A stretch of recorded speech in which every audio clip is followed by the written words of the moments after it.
age. Ben Gilroy, you've become very well known recently for protesting against evictions, but there are many ordinary lawyers who feel that what you're doing is legal nonsense, and although you may be well intentioned, that it could end up creating greater problems for the people you're trying to help. Well, you may say that, Miriam, but of course in our court system, right, people who are facing eviction cannot afford lawyers. That's the truth. So the state allows them to go into court on their own.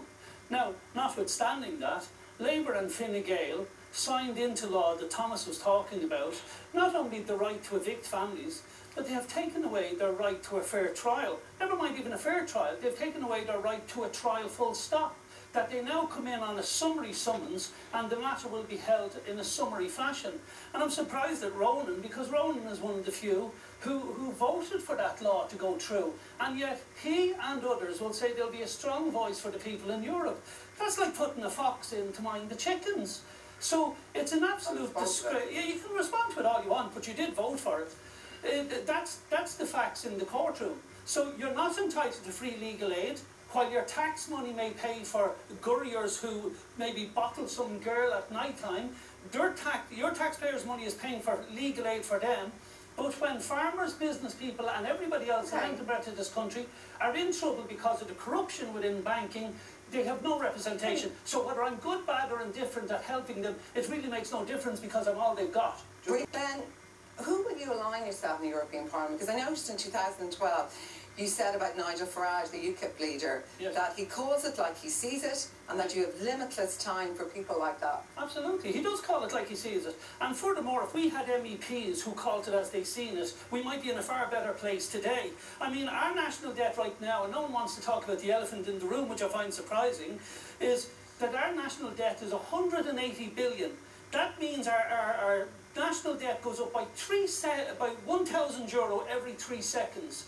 Which means, we know that. Yeah, but hold on, we do. People don't know it, Miriam. So I'll spell it out. During this programme, our national debt... What are you going to do about that? Hold on a second and I'll explain. But during this programme, our national debt will go up by €1.6 million just during this programme alone.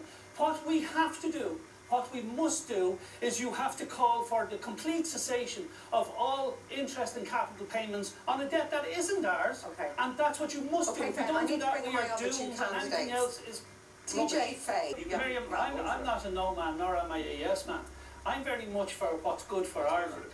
And the Irish, the bailout that we're involved in is the real issue. If we don't solve that, now we had the likes of Pat Can't Cope on 3 pensions and an MEP wage. Jim Higgins is the same, drawing down numerous pensions while on an MEP wage, and they're fighting austerity for us. That's offensive to the Irish people to do that. Now, they don't understand austerity. They stand idly by, and you say, yes, I might align myself with Nigel Farage because he's a very strong voice, a lone soldier, but a very strong voice. We have the likes of these MEPs who stood by while our fishing industry was ethnically cleansed by the EU, the turf cutters ethnically cleansed, and they stand by while farmers are evicted from their homes and farms for debts they don't owe. My real fear going around the country is people are so annoyed they're saying they're not voting.